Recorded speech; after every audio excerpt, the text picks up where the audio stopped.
Do you need a home inspection if you're building a new home? Absolutely. If you want a little more information than that, I'm going to go into it right after this. Let me show you something. Hey neighbors, I'm Brent Wells. I'm a real estate broker based in Prosper, Texas. Today we're going to talk about getting an inspection done if you're building a brand new home. But before we do it, I need you to do me a favor. Hit the subscribe button and that'll let me know you like this kind of content and I'll go make more of it. Guys, when you're building a new home, you've got thousands of pieces and parts and over 20 to 25 subcontractors that are assembling all that. And those guys are humans. Humans make mistakes. So ask me again if you need to get a new home inspection. Yeah, you do. So we recommend you hire a licensed home inspector. He's going to work for you. He will take his time. He will inspect everything and he will be meticulous. He will write up a report, and most of the time that report can be submitted to the builder and the builder just fixes it. Now the beautiful thing is it only costs a few $100s and it'll let you sleep very, very well. Okay, on a new build job, there can be a one-phase, two-phase, three-phase, five-phase home inspection plus a pool inspection if you have a pool being built.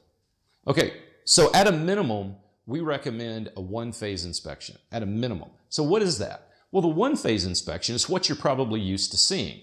It's where before you close, probably a week or two before you close, only on a new build job, right? You want to do this normally on an existing purchase in what we call the option period here in Texas. So I'm strictly talking about new construction. Before you close on that new construction home, maybe a week or two out, the inspector comes out, does a tour in the whole home, tests everything, looks at everything, taps on all the walls, and writes your report up. The 2 weeks gives the builder enough time to get all the repairs made, and trust me, get your repairs made before you give the builder their money. Okay, a two-phase inspection consists of the following. There is a phase to where the shell of the home is built, but the drywall has not been put up yet. Builders call it mechanical rough out. That's when you can see in the walls and you see the electrical wires and the pipes and the gas lines and the insulation and all that cool stuff. You can look up in the attic and see the HVAC and the ductwork. That is the first phase on a two-phase inspection. The inspector will come out, examines all of it, builds you a report, submits it to the builder, gets things fixed. Now, in layman's terms, we call that pre-drywall. So you may hear it mechanical rough out or pre-drywall. They're interchangeable. And then again, right before you close by a week or two, you have that final inspection done. Kind of when you do your new home tour with the builder. Okay, a three-phase inspection. Now bear with me, we're almost done. In a three-phase inspection, the inspector comes out when they pour the foundation and inspects it after it's curing to make sure there's no cracks that are too large and everything's true and accurate. Then you have the pre-drywall or mechanical rough-out inspection, and then you have the pre-closing inspection. On a five-phase inspection, this is the humdinger. This is, the Cadillac of it. You have the inspector come out after they've dug the foundation. When they've trenched it, the cables are in, the moisture barrier's in, the form boards are up, it's been benched, everything's ready to pour concrete. He comes out and he looks at it. And the city does the same thing at the same time. Now, he also will come out at phase two, in this instance, which is when they're pouring the cement. He's actually on site when they're pouring cement. Now, why is that important? Very simply, cement's got a freshness date. When you have a cement mixer, the big things that we used to be fascinated with as kids, driving down the road, the things spinning, there's fresh cement in there. They pull up and they pour cement in. There is a reason that you see out at a new construction site, 5 or 6 or 7 of these guys lined up waiting to pour.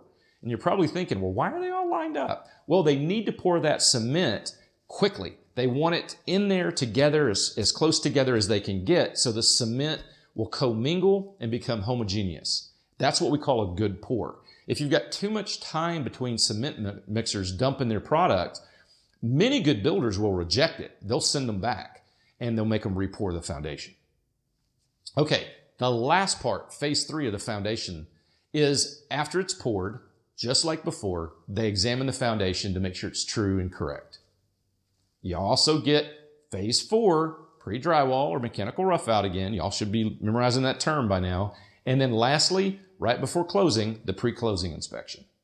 Okay, now I also want to give you one more bit of advice. Let's fast forward you. You're in your home. It's beautiful. Your warranty's about to expire. Now, some builders have a year. Some builders have 2 years. So I recommend 2 months before it expires, not 1. I've heard a lot of people on YouTube talking about do it 1 month before it expires. I don't like that. And here's the reason why. Builders are not super motivated to come out and repair and replace everything, and they get a backlog. So the guys that are under construction or they're delaying closing to get their repairs done take preferential treatment. So you're kind of sitting there as the last guy in the queue to get your repairs done. That's not good if you've only got 3 or 4 weeks, because when that time ticks by, your fault, my fault, their fault, doesn't matter. Once that warranty's up, you're out of luck. So that's why I say 2 months before it expires. Call your inspector, let them inspect it again, send that report into the warranty department at the builder. You'll thank me tomorrow. Hey guys, thanks for spending some more time with me. I hope you found this interesting and I hope it was beneficial to you. If I omitted anything or you still got some questions, just put them down below. I'll get back to you as soon as I can. If you're looking to build a new home in Collin County, give me a call. Let's have a coffee. I'll teach you everything I can and answer all your questions then. Maybe we'll wind up building a house together. Okay guys, as always, it's that time again. I hope God blesses and keeps you, and may He cause His face to shine upon you and your family until we meet again. It's what let me knows. It's what let me know. It's what let me know. Focus like a. Wait, I'm not going to talk. I'm not talking. Prosper, Texas. Texas? Gosh, I'm going to get kicked out of Texas. I'm a native and I can't even say Texas. Hey neighbors, I don't even know who I am anymore. Hey neighbors, I am Brent Wells and I am Brent Wells. Hey neighbors, I am Brent Wells, a real estate broker here. I don't know where I'm at. Getting an inspection. I'm expecting. That's a miracle.